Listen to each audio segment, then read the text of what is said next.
In this video, I'm going to just provide some further examples for how to write expressions properly in words. So following the same conventions and process and that we did in the meet together. So just a reminder, when you have the coefficient and the variable, they're always being multiplied by each other. And when we refer to a variable, we refer to it as the letter that represents a certain number.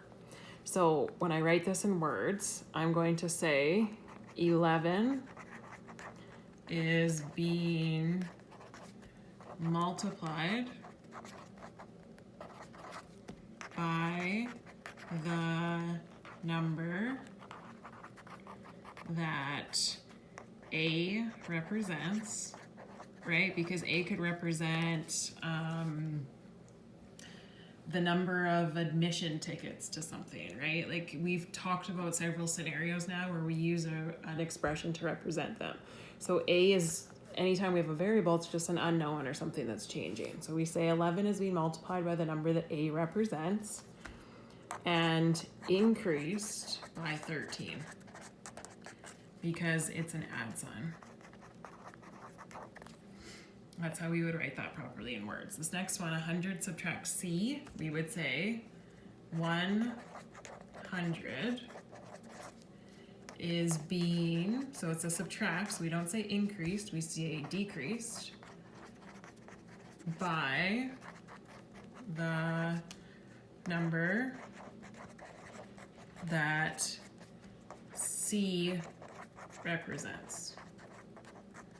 Okay, so whatever C represents, whatever situation or convention it represents, 100 is being decreased by it.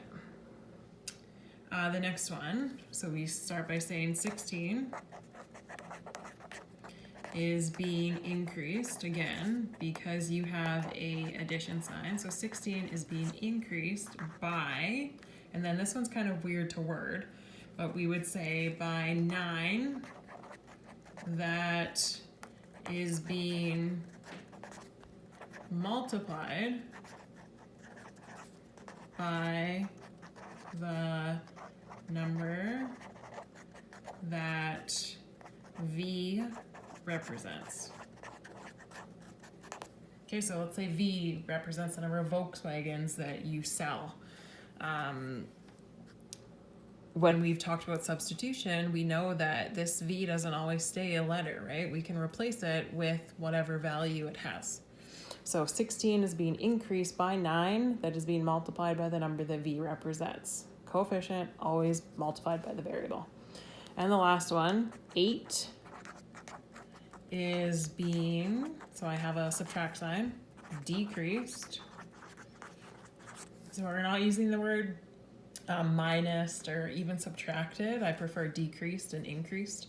So 8 is being decreased by 2 that is being multiplied by the number that B represents. Okay, so often when I ask students, well, how do we say this in words? I'll just say 8 subtract 2b. But by writing it out in words, it helps us or reminds us that what these parts of the expression are actually doing, right? So it helps us get straight in our brains that the coefficient is always being multiplied by the variable. And so that's why we practice doing this. So those are a few more examples that I've shown you that are just like the ones we practiced together.